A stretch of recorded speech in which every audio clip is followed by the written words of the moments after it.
Okay. Hey, we are going to talk today about just some very basic things involved in science. I like to talk about this at the start of our biology class. I think it offers a um, nice kind of a refresher, and then also making sure that we're using some common terms here and concepts before we dive into the more complicated parts of biology. So I'm going to do this PowerPoint in a couple different sections, and the link should be below in the description for the PowerPoint itself if you'd like to follow along on your own.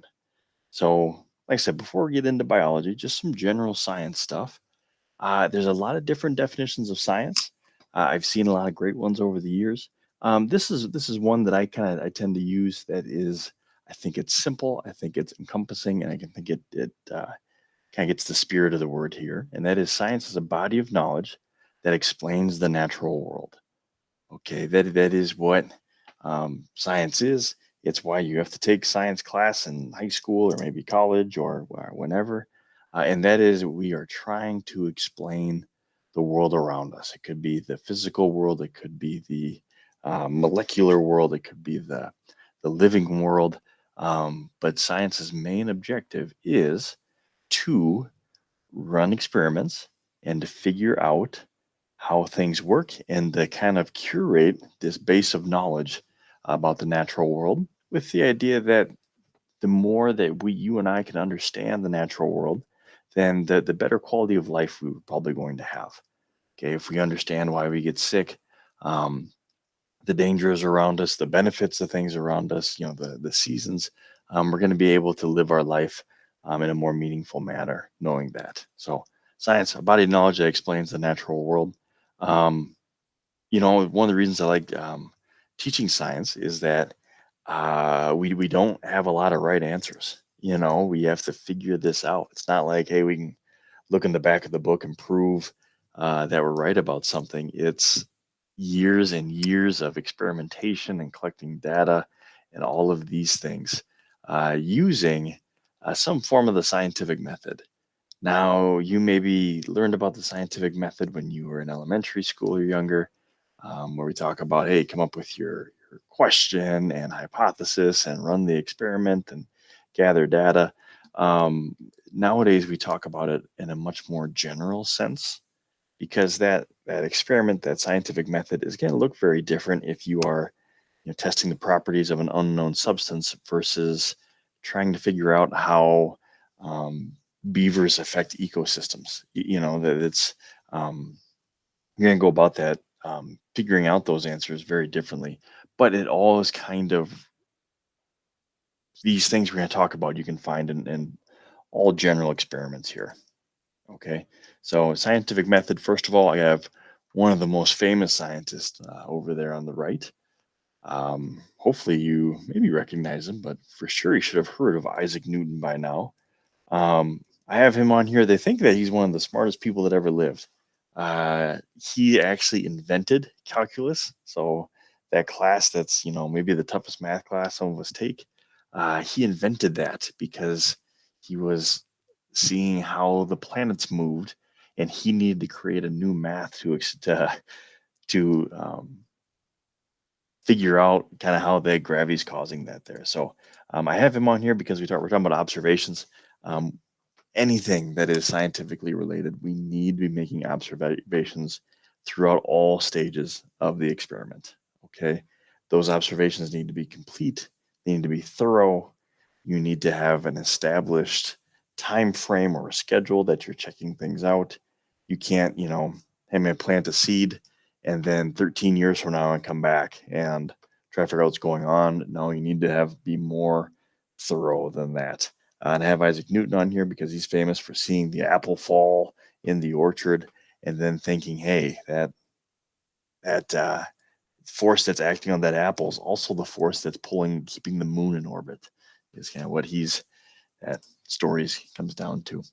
Um, with those observations, it is not good enough to just say, "Hey, I saw this once."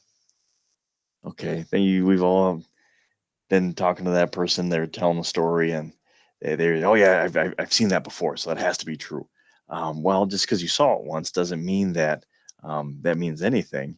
In fact, as you're observing stuff, you need to be collecting data the whole time. Okay, so your observations are great, but you need to be recording them in the form of data. There's two types. Qualitative data is a description, so that would be describing what you're observing. Um, it is useful. And then quantitative data is numbers. Okay, so it's a measurement of what you're taking. A general rule of thumb is if you can put a number to it, collect the number. Okay, don't tell me that the experiment took a long time. Time how long it took. Don't say that this object is far away. Measure how far away it is. Qualitative data is there for how are you feeling after that workout? Or how would you describe the wolf pack movements throughout the greater Yellowstone ecosystem? You know, those are going to where we're going to use some qualitative data in there. So there's our two forms of data.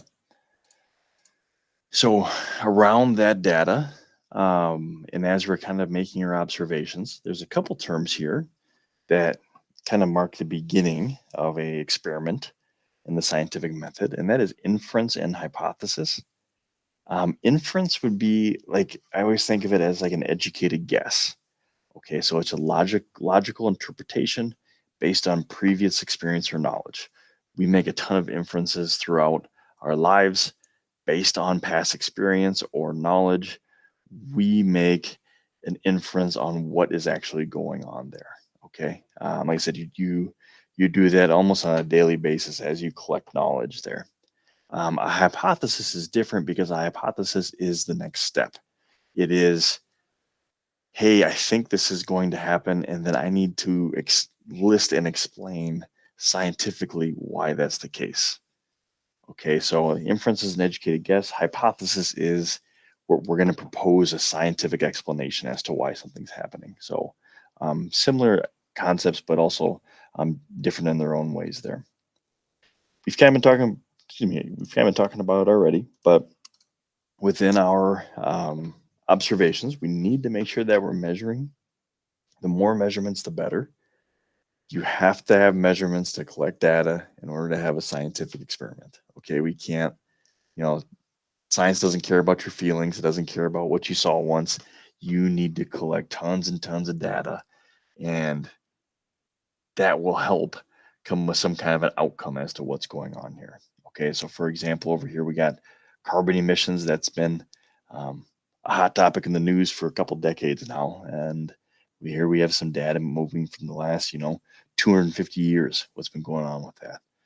There's other charts that show data from the last 40,000 years. Okay, so the more data, the better, in order to try to figure out what exactly is going on with certain things.